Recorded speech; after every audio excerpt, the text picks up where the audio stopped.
gotta say, those are some pretty nice looking gems. Hey everyone, welcome back to more Legend of Heroes, Trails of Cold Steel. I'm SlayerMathis, and last time, we took out the monster on the Spina Byroad, and this time, we've got some more quests to take care of. If things sound a little bit different and look a little bit different, that's because they are a little bit different. I've changed the settings on my audio, just because usually my laptop is too loud, so the fan usually gets in the way. And also, things might look a little bit different in terms of levels and experience, because I had recorded up to a few more parts in the future. However, some of the footage got corrupted, so I am just going to re-record, because otherwise I can't actually really get too much out for... And also I was missing one of the episodes. Anyways, that's neither here nor there. Let's go and talk to Chief Johan. Hello there, Chief. Well, what do we have here? Lady Elisa and her classmates. Thank you for coming to speak with me. So that must mean you're Chief Johan at your service. I'm part of the Rhineford Group's 4th Development Division. 4th Development Division? One of the group's major divisions, specializing in orbital communications and battle orbments. I think they even supervise the development of the orbital staff. Oh really? That means the reports I write. Ah, so you're Elliot, are you? I appreciate you always sending us such detailed reports. You're definitely one of our most helpful testers. I'm happy to hear it. Still, orbital communications and battle orbments. Those two things sum up Arcus perfectly. Smart kid. Those Arcus orbments of yours are one of our most important R&D projects right now. Now that you know we're focused on the Arcus, do you think you could help us out with a little investigation? What do you say? And, of course, we will accept. It could be interesting. Well, thanks a lot. What did you like us to help you with, then? Well, as I wrote in the quest I sent you, I'd like you to conduct an investigation on Arcus signal strength. I imagine you've all been making use of your wireless communications capabilities of the Arcus orbments, and I assume you're aware of the fact that they use orbital waves to make that possible. Today, I'd like you to search for places where those orbital waves are weak. Where orbital waves are weak, huh? Well, the highways are the first place that come to mind. So looking outside the city? No. I want you to conduct your investigation inside the city. Wireless orbital waves are not always the most stable things in the world. You may generally get stronger signal inside town, but the strength still varies depending on where you are. Now that you mention it, yeah, there are some places where it's tough to get a call to go through. How are we gonna find them? Oh, I probably should have started by giving you this. Get an orbital wave detector. That's right, it does just what you'd think. Detects and provides information on the orbital waves wherever you use it. If you find an area where you think the signal will be reduced, try switching this on. Why don't you give it a try? Orbital wave intensity level 3. Some words came up. It said that the signal strength in this area is 3, didn't it? You read that right. The number that appears tells you how strong the orbital wave signal is in that area. It's on a scale of 1 to 3, with 3 being the highest. So, in other words, the signal strength here in the store is excellent. Any call you made would be crystal clear. What I want to search for, though, are areas where the orbital wave detector displays a result of 1. Sounds simple enough. Well, I understand what it is that you're asking us to do, but what sort of thing would weaken an area's signal? Well, there are 2 main causes. The first cause is the waves being physically obstructed, like by walls or ceilings, stuff like that. The second is interference from other kinds of orbital waves. What other kinds are there? Tons of devices other than the Arcus use orbital waves. Think radios and other communication devices.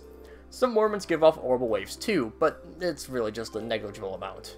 Sometimes when you get multiple kinds of waves in an area, they interfere with one another, meaning neither works properly. It's not my first time hearing about it either. It sounds like it could be a real problem. It certainly is. It's probably the biggest drawback to wireless communications technology. That said, orbital waves are pretty strong outdoors, so you generally don't have to worry about it unless you're inside. I see. Well, it'll narrow down our investigation if we stay indoors. In general, yes, you may find a few areas with weak signal strength outside, but they're much more common indoors. For the purposes of our research, we'll need you to find at least 3 different problem areas. If you can find more than that, we'd be thrilled, but that's up to you and how much time you have. Well, I think that's pretty much it. Any further questions? No, I think that's everything we need to get started. Thank you for breaking everything down for us. Get started right away, Chief. Thanks, kids. And we get, can you hear me now? So yeah, we just have to use that when we can. Okay. I couldn't actually see if because the way that I have my things set up, I'm actually kind of far away from my laptop right now. Part of it's just to get rid of the extra sound for whenever the laptop decides to start on fire. And part of it's just because, I don't know, it just feels more, I can be more comfortable over here. But I can't actually see if the game audio is going through because it's much quieter than that. Right here we got the repair shop Jackass. What if it isn't little Miss Rhineford? Looks like the twins are growing up big and healthy. Excellent. Why is every single person my grandfather knows like this? Really? He lives up to that name of his, but there's no questioning that he's really a capable engineer.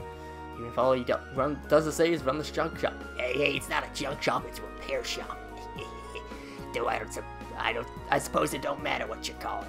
As long as I tinker with machines, I'm a happy man. The reason that we went in here is because if we go over to our events, we can use the orbital wave detector.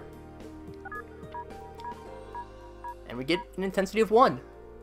It's like this area only has a signal strength of 1. I wonder if that's due to all the different orbits in here. They must all be giving off their own waves. Probably. And now let's never return here. Because he scares me.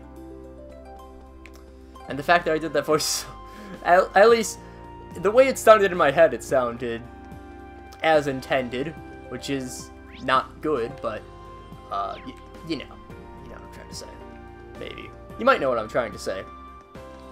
To make sure that I'm actually, with my new settings, I'm louder, because the reason I had boosted up my, my things anyways was just because of, I mean, I had boosted it up before because I thought I was being too quiet on an episode, and now it's too loud because usually my laptop will be on fire. Next up, heading into the cathedral, you want to actually go into items. Level 1. It's displaying a signal strength of 1. Huh, maybe the cathedral's so sturdy orbital waves can't even get through. Possibly. There's no antenna here either. That is 2 areas. There are a total of 5 within Roer. And we will be finding them all because finding the extra 2... I think finding any of the extras will give you more AP. 2 extras, 2 AP. Looks like a dead end. This was some kind of maintenance room, I think. Either way, the door is locked. However,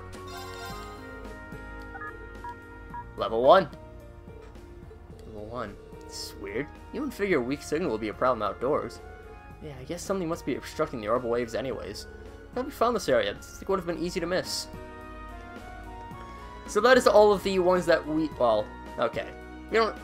As long as you grab as long as you grab 3 of the 5, we can continue on. Next up, Dining Bar F. We have wandered in here before to go and talk to Almina here. However, level 1. So this area's a 1, huh? Perhaps because of the way it's built. The actual bar area is pretty far into the building. Very possibly. There's also a radio playing in here, which might interfere with things too. So we have 4 of the areas underway. And now we have to go and find number 5. This one I'm actually not looking on a guide for. I just remember from the last time I had looked at it. Probably not the best to say that I'm looking at a guide instead of, you know, I'm looking at my notes. But whatever, it's fine. I know what I have to end up doing anyways. So we're heading to the Institute of Technology.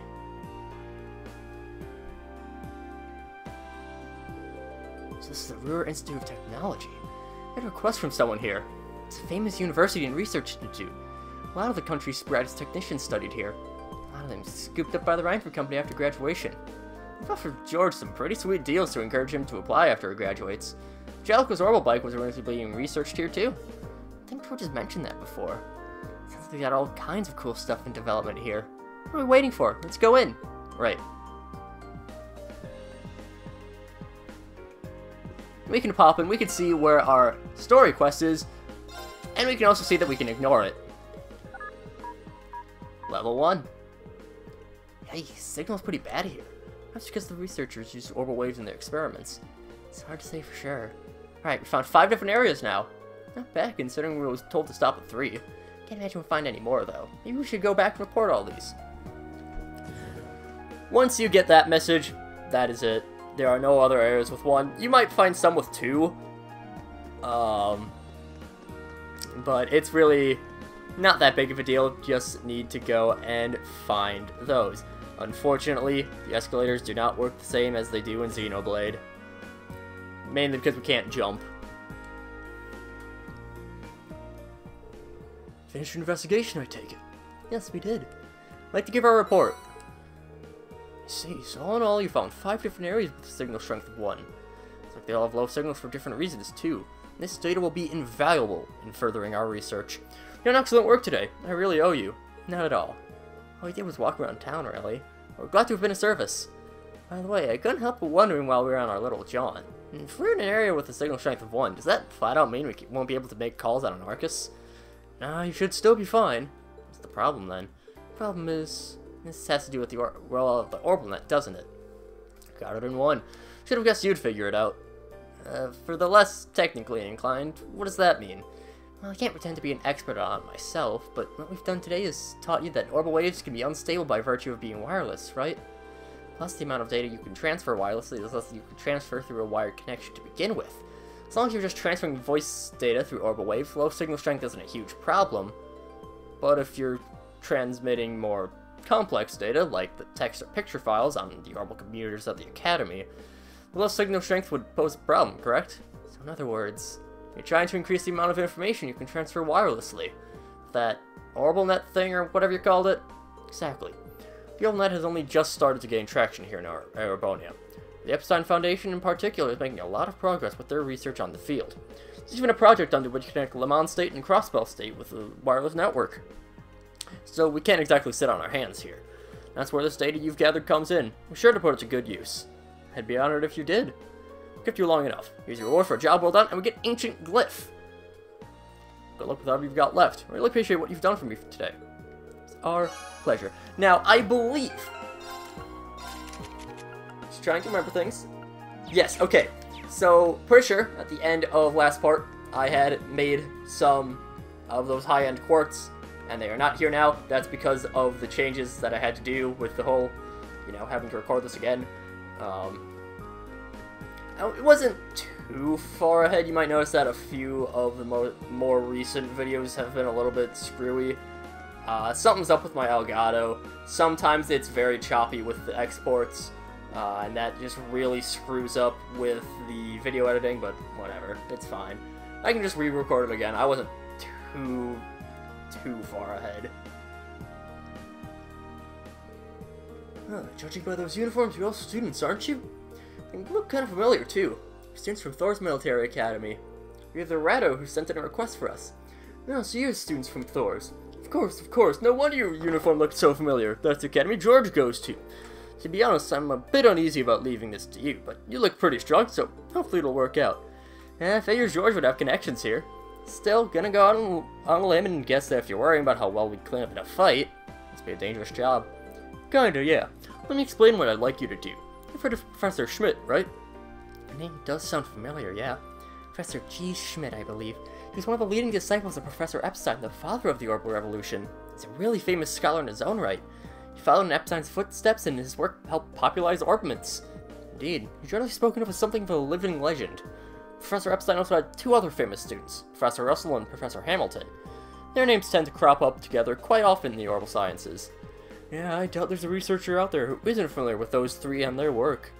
Besides that, though, if I'm remembering right, Professor Schmidt also serves as president of the Roer Institute of Technology. You don't say. I wasn't aware of what he was doing these days. Yeah, he's continuing his research here at the Institute. He can be pretty difficult to deal with at the best of times, though, so he doesn't really do public appearances these days. Gotta say, you seem pretty well informed. Is he an acquaintance of yours, Elisa? Not as such, but he's apparently an old friend of my grandfather's. It's because of the orbital technology the professor brought back to the Empire that the Rhineford Company grew so large. At least, that's what I've been told. So that's how the Empire's largest company hit the big time, huh? So you're Chairman Arena's daughter, huh? Tech must run in the Rhineford blood. You might not know, but the professor's been involved with the development of the Arcus units and the orbital staves, too. Whoa, seriously? I did have a feeling that might be the case. The tech used in the Arcus units seems more advanced than anything I've seen in the standard issue battle ordnance made by the Foundation. Sounds like the only person who could make something like that would be this professor, then. Sounds more like a wizard by the minute. The reason I started with this little history lesson is because this request comes from Professor Schmidt himself. I work as one of his assistants, so I just put in the request on his behalf. Anyway, I feel like I'm talking your ear off, so let's just move on to explaining what it is I'd like you to do. By all means. When you enter the Saxon iron mine, you bring back a small quantity of a minor metal called linium. It's a minor metal. It's a category of rare metals often used in technological development, but I've never heard of linium. I'm not surprised. It's not especially well known, even for a minor metal. However, it's got some exciting potential applications in a new airship engine that's currently in development. That'd be quite the mechanical coup. Kinda makes me think of the Courageous. No, it's actually related to that, as chance would have it. In addition to the Rhineford Company, both the Foundation and the ZCF were involved in the developments of the Courageous. Our university participating too, which has gained us access to all sorts of new technology as a result. Right now, we're working day and night to see if we can push what's possible with an airship engine. Okay, so now we know what you guys want the linium for. Why us? Well, the extremely small quantities of linium have been extracted from one of the mine's tunnels. But a few years ago, dangerous monsters started taking up residence right in that very tunnel. In the end, it had to be sealed off before we could obtain a large enough sample to run tests on. Sorry, it does sound familiar now that I think about it. If the ore doesn't have any proven applications, it won't be easy to get permission to access that tunnel. That's where we stand at present. If the professor were to petition the army, there's a possibility they'd go and secure the necessary sample, but like I said earlier, he's not the easiest man to deal with. He doesn't want to ask anyone for assistance, not even the army. Sounds like a royal pain in the ass. Can't say I'm not concerned about those purported monsters in the mine, but if we can make a contribution to the advancements of science, we might even see linium pop up in textbooks someday. Yeah, I think we should help him out. We do know the mine chief, so if we explain why we want to head into that tunnel, I'm sure he'll let us in. Oh, really, that'd be a huge help. Still, it's an older tunnel, and I doubt it's been retrofitted to most of the modern safety standards. Make sure you're really careful when you go in there. Of course, precaution is the best kind of caution. To get to the mine, we'll need to leave town through the eastern exit on the lower level and take the mountain path north. Okay, let's get going. And so, we know what our mission is for next time. And so, we'll start heading out next time. So until then, see you guys later.